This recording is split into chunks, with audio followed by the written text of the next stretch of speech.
waaw mais ñu ngi xamal suñu téléspectateur bon tey jii dañu ñëwoon office du tourisme seet si monsieur Ndiaye Mamadou moom mi nga xam ne moom mooy responsable bi mooy directeur bi de l'office communal du tourisme de Mbour. waaw ñu ñëwoon pour waxtaan ak moom si wàllu tourisme mais tamit wàllu commune bi naka la gérer office bi ak moom it naka la gérer département bi nga xam ne moom la yor monsieur Ndiaye bonjour. Bonjour doyen Mboup. ñu ngi lay remercier bu baax ci invitation bi. di rafetlu sa liggéey parce que dañuy faral di wax ne dëkk. balaa nga naan defal nga dara yow war nga mën a xool lan nga mën a defar dëkk bi. te ci yow ci communication bi ngay jógtee. vraiment di ko def ci pàcc bu nekk ci wàllu tourisme ci wàllu pêche ci wàllu maanaam économie. kon donc loolu dañ la ciy jaajëfal te di la ñaan yàlla ni nga ko commencé si bismillahi rahmaani rahim yàlla may nga àggale so alhamdulilah rabbil parce que population bi soxla nañu yu mel nii. dëgg la waaw monsieur Ndiaye office du tourisme kañ lañ ko créé. waaw office communal du tourisme. ñu ngi ko créé en 2004. arrêté 00473. 2004. par le maire de la commune l'ancien maire de la commune de Mbour Mbaye Diagne en 2004. si lañu taxawal office bi. office bi nag. biñ ko taxawalee dañ ko génneel ay mission. mission yi mooy accueillir les touristes. mooy teeru gan. teral.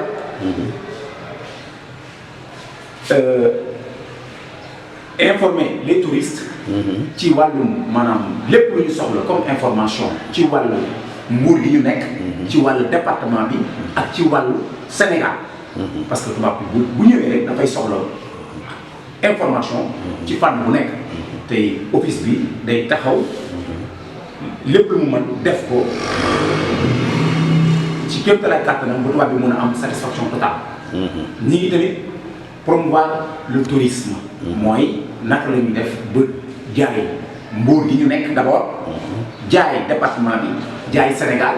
pour wane ne que Sénégal c'est une bonne destination pour tubaab yi bu ñu nekkee fële mën a gis loolu pour mën a balaa ñuy dem ci yeneen dëkk. ñëw fii ci Mbour ñëw Sénégal d'abord. rawatina fii ci commune de Mbour bi ñu nekk ak département bi. waaw actuellement ban liggéey nga siy def nii pour que tourisme mën a jëm de l'avant.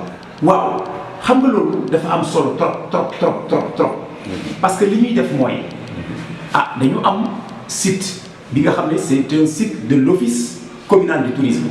mu nekk au niveau du monde entier. boo fa demee boo cliquer ci internet bi da ngay gis office communal du tourisme. loolu def nañ ko ci xarala yu bees yi xam nga mooy tax nit ki nekk Sénégal. mën a jaay dëkkam.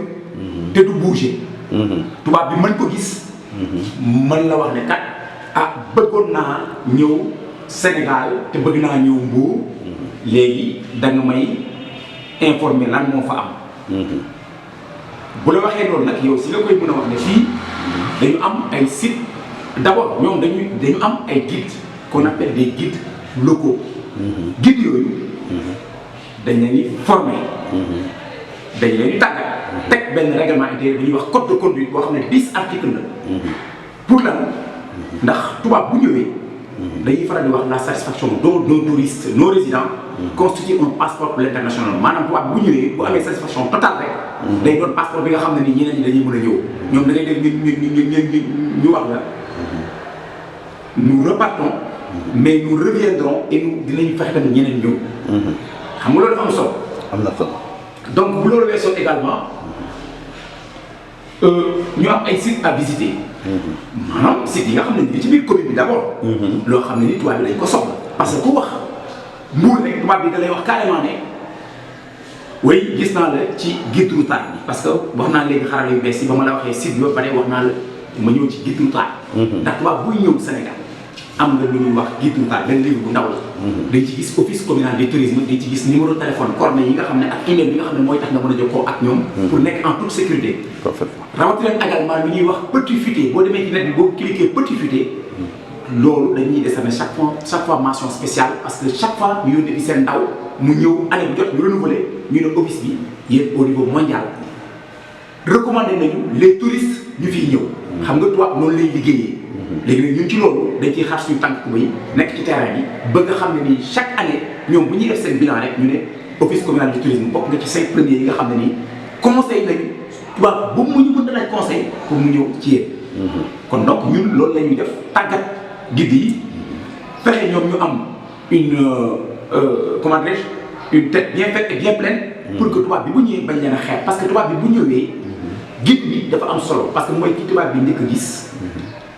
mooy ànd ak moom lu fi nekkee tamit buy ñibbi tubaab moom lay mujjee gis kon kooku dañ ko war a tàggat mu respecté code de conduite bi ñu xam ne agression verbale baaxul ñu xam ne agression physique baaxul ñu xam ne arnaque baaxul loolu office bi teg na ko sur la table pour fexe xar tànk tubayam pour que tubaab yi mën a kontaan. foofu sax laa bëgg a ñëw ak yow parce que boo ko gisee tey jii famille les guides am na ñu tuddee les amerdeurs. touriste bi day ñëw si marché bi war visiter ñu topp ko di koy jaay objet par force ba daf koy jënd mu njëkkee écrasé waaw donc c' est des émerdeurs te ñu ne Sénégal pays de la teranga la comme ni nga waxee sànq teeru teral waaw gunge waaw loolu la xam. jërëjëf sëñ bu am wax bu am solo macha allah bon parce que li nga wax dëgg la parce que xam nga ànd boo gis dafay am sac communautaire boo gis. am na communautaire yu bëri yu baax dina am communautaire yoo xam ne nii fekkee ne tamit dañuy jalgati mën nañoo tax saako communautaire bi yëpp yàqu. moo tax ñu teg code de conduite ba nga xamante ne nii képp ku ko respecté wul parce que waroo da nga war a respecté code de conduite bi da nga war a nekk koo xamante ne nii da ngay sol lu yiw lu jekk lu civilisé pour tubaab bi mën la ñeme benn ñaar waroo nekk koo xam ne day jëfandikoo loo xam ne nii yoon da koy tere. mooy yu bon yi. jarul bu koy tudd yu bon yi nga xam ne ni koy jëfandikoo pour boo ko defee doo nekkati nit. wala ñu nangu tamit ngay def arnaque comme ni nga ko waxee arnaque bi xam nga boo nee amerdeur xam nga da ngay ñëw arnaque da ngay ñëw agression verbale da ngay ñëw agression physique loolu lépp dañ koy tere parce que loolu baaxul. moo tax képp ku ci gis rek dañ la sanctionné. képp ku ci gis boo ñu gisee ñun lu ñuy toog dañuy toog suñu biir mais lu ci ëpp ñu ngi si terrain bi. lu ci ëpp tamit bu tubaab ñëwee. xaw ma ban tubaab de mais tubaab bu ñu informé depuis international. wax ñu dama bëgg a ñëw office su ma ñëw office ngeen jox ma guide ñun dañ ciy topp dañuy ànd ci kii bi bàyyi guide bi def liggéey mais dañ ciy topp. pour que lan la pour ñu mën a xam ñoom naka la ñu liggéeyee pour tubaab bi mën a kontaan ndax bu fekkee ne day tubaab bi kontaanul. dem ne dafa am ay guide amerdeur comme ni ko waxee. mais kooku la responsabilité de l'office est engagée. kon dañuy yàqal ñun. te bëgg nañu xarala yu bees yi lépp loo fi def rek. dañ ko fekk commentaire ci net bi. ñun loolu la ñuy daw moo tax nag alhamdulilah ba ñu ciy xaar suñu tànk tubéy ba nga xamante ne nii amerdeur yooyu ngay wax am na du mën a ñàkk. mais tarewul lu ñu mënti am bu dee nombre yu mag la ñuy am dañuy saisir rapidement monsieur le maire de la commune El Hadj Fane Sylla wax ko moom rapidement mu fexe ak commissaire ñoom ñu am ay ASP yu ñu jàppale parce que loolu lu bëri. am nañu ay groupe yoo xam ne ay groupe de 30 ñoom groupe de 50 ñoom vraiment xam nañ seen tànk tubéy si côté boobu pour jàppale ñu pour que tubaab yi mën a nekk en toute sécurité pour que tubaab yi mën a nekk en toute quiétude pour que tubaab yi bu ñu demee mën a nettali lu rafet xam ne fii am na sécurité amul kenn ku leen di emmerdé parce que nag ñoom seen tubaab si droit am la nekk. su ko neexee ne bëgguma kenn di ma emmerdé c'est normal. parce que dafa ñëw pour visiter. mais gan boobu nag dañ ko war a muy population bi. muy guide yi ñëpp ci war a andi seen part mooy fexe ba kooku kontaan. fexe ba kooku mel ni comme mel ni chez lui. ça c' est important. oui c' est très important. tubaab bi fexe ba nga xam ne mooy comme li ñuy wax le tourisme chez l' habitant. xam nga bu ñëwee dafay nekk koo xamante ne nii dafa bokk. jaxasoo ak askan bi. loolu daal vraiment lu am solo la moo tax nag côté boobu ñu ngi ciy xaar suñu tànk tubéy. te tamit la police vraiment ñu ngi ñuy jàppale parce que bu fekkee dafa am comme ni ñu ko waxee arnaque yi wala yooyu. bu ñu woowee ñun suñu responsabilité bu engagé wu dañuy wax carrément suñu responsabilité engagé wu ci côté boobu. kon nag ki ko def yoon teg ko lañ koy teg. parce que nag ñun lu ñuy soxal mooy office mooy fexe ba nekk ci jàmm. fexe suñuy nit ñu tàggat leen. fexe ñoom tamit ñu doxal yoon bu ko defee nag vraiment tourisme bi mën a avancer ku nekk mën ci gis sa bopp. mais dañu wax ne ñaata si touristique moom la commune de Mbour am. waaw xam nga wax naa la ko sama njëlbeen wax.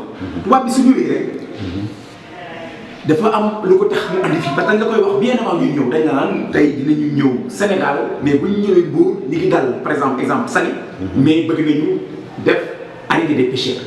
xam nga ñoom ñoo koy faral di wax du man de dañu ne un touriste qui vient à Mbour sans faire le port de pêche mi ngi mel ni comme fidèle chrétien bu dem Rome te demoo gis ba ñoom ñoo koy wax.